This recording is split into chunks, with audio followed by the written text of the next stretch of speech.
சங்கீதா பெங்களூர்லேருந்து பேசுகிறேன். நான் பரம்பொருள் கிளாஸ் லாஸ்ட் ஜூலையில் பண்ணேன். இதுக்கு முன்னாடி நான் ஈஷா, அல்கெமிலாம் பண்ணியிருக்கேன். ஈஷாவில் அல்கெமியில் என்னென்னா ஒரு ஸ்பிரிச்சுவல் நாலேஜ் கொடுப்பாங்க நமக்கு, அவ்வளோதான்.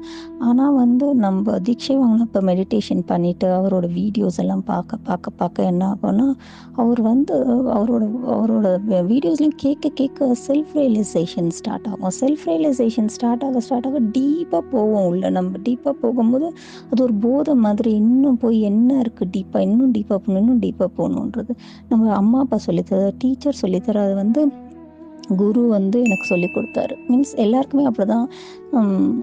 குரு இவங்க சொல்லித்தரது இன்னும் சின்ன வயசுலேயே கற்றுருந்தேன், இன்னும் டீப்பாக போயிருப்பேன். பட் ஆனால் இப்போவாது கிடச்சிதுன்னு ஒரு சந்தோஷப்பட்டுக்கிறேன். நான் பிஸியாக தான் இருப்பீங்க. 24 மணி நேரம் பத்தாது உங்களுக்கு. பக்கத்து நாள்லேருந்து 10 மணி நேரம் கடன் வாங்கி கூட ஒர்க் பண்ணுவீங்க. நீங்கள் அவ்வளோ பெரிய பிஸியான ஆள்.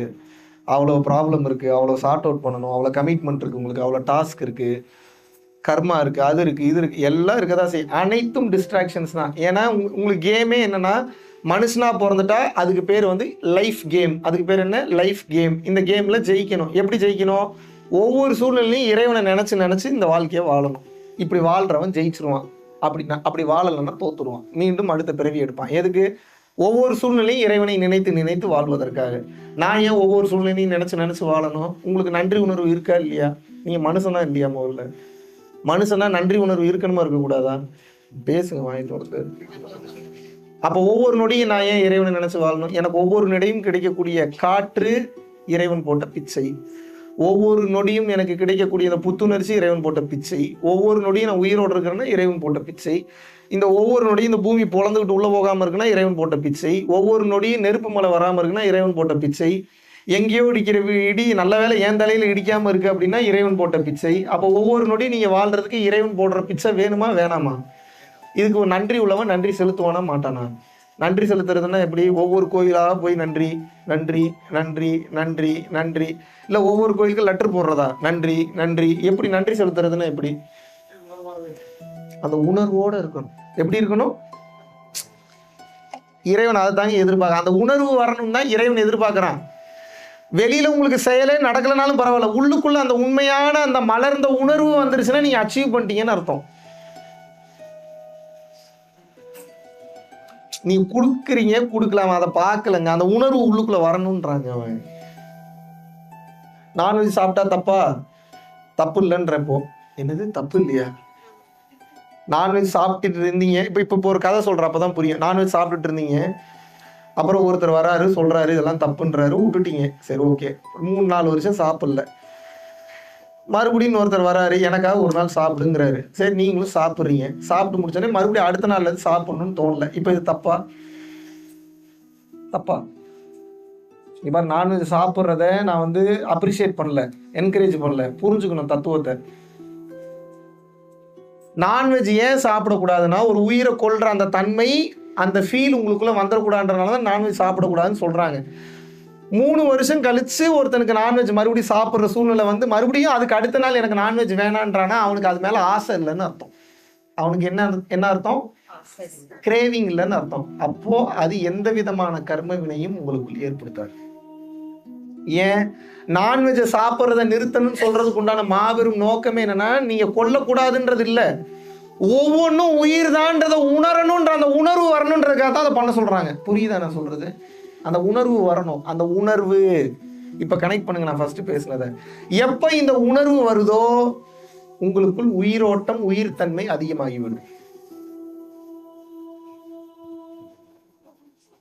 உணர்வுல இருக்கணும். எப்படி இருக்கணும்? அது என்னங்க? எப்படிங்க உணர்வுல இருக்கிறது? உணர்வுல இருக்கிறதுனா என்னன்னு காமிச்சிடலாமா? இப்போ காமிச்சிடலாமா வேணாமா? ஓகே, எல்லாரும் உங்க பக்கத்துல இருக்கிற யாரோ ஒரு தலையை சூஸ் பண்ணிக்கங்க. நீங்க தான் சூஸ் பண்ண போறீங்க, நான் சூஸ் பண்ண மாட்டேன். உங்க பக்கத்துல யாரோ ஒருத்தர் தலையை நீங்க சூஸ் பண்ணிக்கிறீங்க. இப்ப என்ன பண்றீங்கன்னா, கண் மூடி அவங்க தலையில கை வைக்கணும். வேற எங்கேயா கை வச்சிட போறீங்க, பார்த்து தலையில கை வச்சுட்டு கண் மூடிக்கங்க. தலையில கை வச்சுட்டு என்ன பண்ணணும்? கண் மூடுங்க. கண் மூடி அவரை ஃபீல் பண்ண முடியுமான்னு பாருங்க. கொஞ்சம் ட்ரை பண்ணுங்க.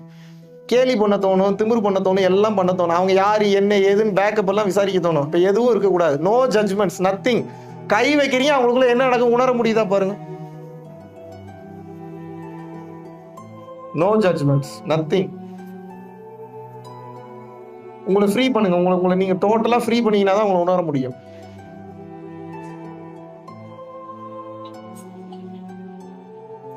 உணருங்க. ஃபுல்லா உங்களை எம்டி பண்ணிட்டு உணருங்க. எம்டி பண்ணிருங்க. உங்களை எம்டி. அது எப்படிப்பா எம்டி பண்றது? உங்களை நீங்க கன்சிடரே பண்ணக்கூடாது. மொத்த கவனமும் அங்க போயிடணும். எங்க இருக்கீங்களோ அங்க போயிடணும். ஃபுல்லா அங்க உங்க கவனத்தை கொண்டு போங்க. முடிஞ்ச அளவுக்கு உணர ட்ரை பண்ணுங்க. முடிஞ்ச அளவுக்கு ட்ரை பண்ணுங்க. கை வைக்கிறீங்கல்ல, கை வைக்கும் போதே ஒருத்தனுடைய ஹிஸ்டரியவே நம்மளால படிக்க முடியும். கொஞ்சம் அவேரா இருந்தீங்கன்னா, எங்க இருந்து வந்திருக்கான், எதுக்கு வந்திருக்கான், அவனோட மனநிலை என்ன, உணர்வு நிலை என்ன, அவனுக்கு என்ன வலிக்குதா, சுகமா இருக்குதா, நல்லது பண்ற மாதிரியே பண்ணி பொய் பேசுறானா, பொய் பேசுற மாதிரியே பேசிட்டு நல்லது பண்றானா, நிறைய கேட்டகரிஸ் இருக்கு. இதுதான் உணர்றது. இது எல்லாமே டேட்டாவா இருக்கு, ஒவ்வொருத்தரோட பாடிக்குள்ளேயும் இருக்கு. நீங்க காலியா போய் அவங்கள உணரணும்னு முதல்ல கை வச்சு உணரலாம்.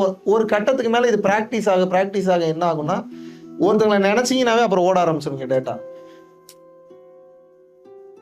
That is the power of realising. Reading வேற, சீயிங் வேற, அண்டர்ஸ்டாண்டிங் வேற. நான் ரியலைஸ் பண்ணுங்கன்றேன். ரியலைஸ் பண்றதுன்னா என்ன? உங்களுக்கு ஒரு டம்ளர் வாட்டர் கொடுக்குறேன், ஒரு டம்ளர் வாட்டரை குடிக்கிறீங்க, அதை உணருங்கன்றேன். அங்க வேற எதுவும் வேலை பண்றதுக்கு இல்லைன்றேன். டம்ளர்ல தண்ணி குடிக்கும் போதே அடுத்தது என்ன பண்ணுன்ற சிந்தனைக்கு போயிருது. இப்போ பிரச்சனை இப்போ அதுதான். தண்ணி குடிக்கிறீங்க, உங்களுக்கு தாகம் எடுக்குது, அது ஒரு அற்புதமான ஒரு தேவை. தாகம் என்பது ஒரு அற்புதமான தேவை தானே. ஏன்னா பாடி இயங்குறதுக்கு அந்த தாகம் என்கின்ற ஒரு உணர்வு தேவை. அந்த தாகம் என்கின்ற அற்புதமான உணர்வு வருது. அந்த தாகம் என்கின்ற அந்த அற்புதமான உணர்வு வரும்போது நீங்க என்ன பண்றீங்க? ஒரு கிளாஸ் ஆஃப் வாட்டர் எடுத்து ட்ரிங்க் பண்றீங்க.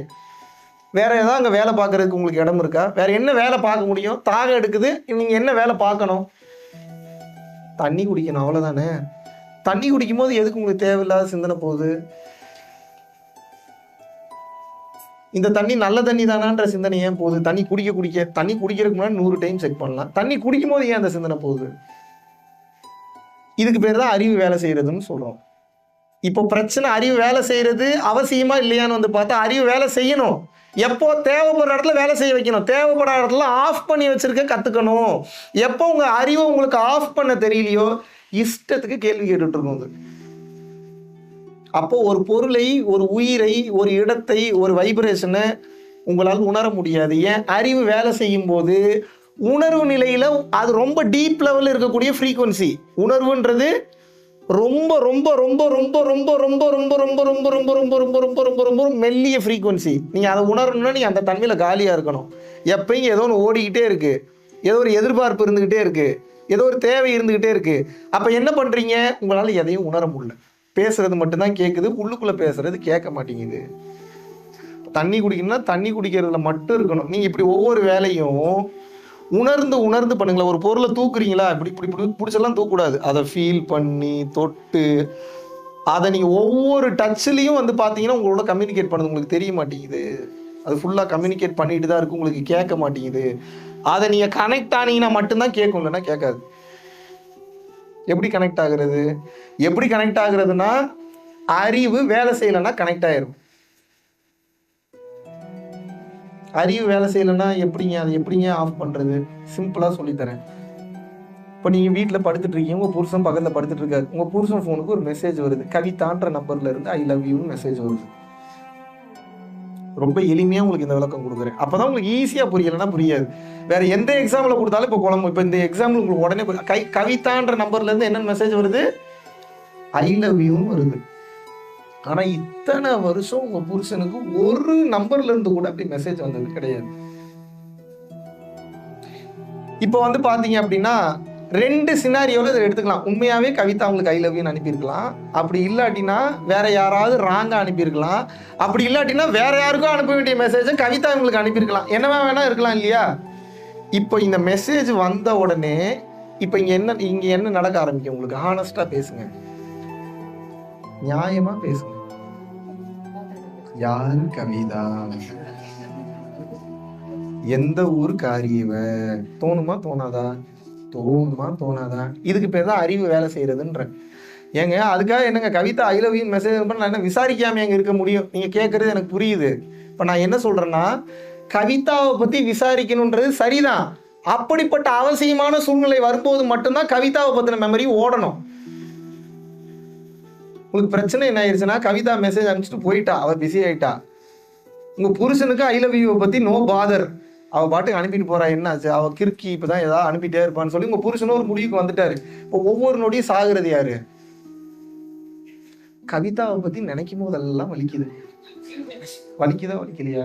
S R no? நான் என்ன சொல்றேன்னா, உங்களுக்கு உங்க புருஷனோட வாழ்க்கை முக்கியம்னா கவிதாவை கண்டுபிடிங்க, நான் வேணான்னு சொல்ல. 24 மணி நேரம் கவிதாவை கண்டுபிடிப்பன்ற மனநிலையோடயே சுத்திட்டு இருக்கிறீங்க. கவிதா கிடைப்பாளா அவ்வளவு சீக்கிரம்? உங்களுக்கு கிடப்பா, புடிச்சிருவீங்க ஒரு கட்டத்துல. கண்ணு முன்னாடி கவிதாவும் உட்கார்ந்துருப்பா. அங்க எப்படி உங்களுக்கு ஜீவகாருண்யம் வரும்? வருமா? கவிதாவை பார்த்தா ஜீவகாருண்யம் வந்துருமா? அப்படி அவ்வளவு பெரிய ஞானிகளா நீங்க? ஐ லவ் யூன்னு உங்க புருஷனுக்கு மெசேஜ் அனுப்பிச்ச கவிதாவை பார்த்து ஜீவகாருண்யம் வருதுன்னா உங்க திருப்பாதங்களை காட்டுங்க, இப்பயே கொடுக்குறேன் நான். வருமா? நான் என்ன சொல்றேன்னா, கவிதா ஐ லவ் யூன்னு அனுப்புறதும் உங்க புருஷன் அதை சகஜமா எடுத்துக்கிறதும் ரொம்ப சாதாரணமா இந்த உலகத்துல நடந்துட்டு இருக்கு. நான் என்ன சொல்றேன், உங்களுக்கு நிம்மதி வேணுமா இல்ல நிம்மதி வேண்டாமா?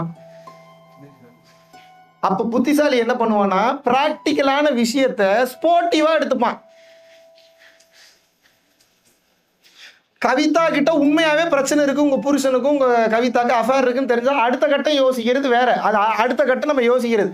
சம்பந்தமே இல்லாத மேட்ரு, தெரியாம வந்த மெசேஜ், இல்ல ஏதோ ஜாலிக்கு அனுப்பின மெசேஜுக்கெல்லாம் எதுக்கு உட்காந்து நைட்டு பூரா சந்திரமுகி மாதிரி யோசிச்சுக்கிட்டே இருக்கீங்க?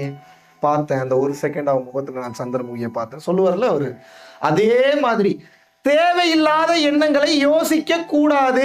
அறிவு எப்ப தேவையில்லாத எண்ணத்தை இப்ப கவிதாவை பத்தி யோசிக்குது, நாளைக்கு எழுத்து வீட்டுக்காரனை பத்தி யோசிக்கும், நாளைக்கு ரோட்ல போற வரவனெல்லாம் பத்தி யோசிக்கும், நாளைக்கு சம்பந்தமே இல்லாம எதையோ பத்தி யோசிச்சுட்டு இருக்கோம். ஆரம்பத்திலேயே உங்களுக்கு மூக்கணாங்கயிறுனா என்ன? மாட்டுக்கு மூக்குல ஒரு கயிறு போட்டு கட்டி கூட்டு வருவாங்க, பாத்திருக்கீங்களா? எங்கேயும் ஓடிடக்கூடாதுன்றாங்க. உங்களுக்கு எப்போ உங்களது மனதிற்கு அந்த மூக்கணாங்கயிறை போட தெரியவில்லையோ எல்லாத்த பத்தி யோசிக்க ஆரம்பிச்சோம்.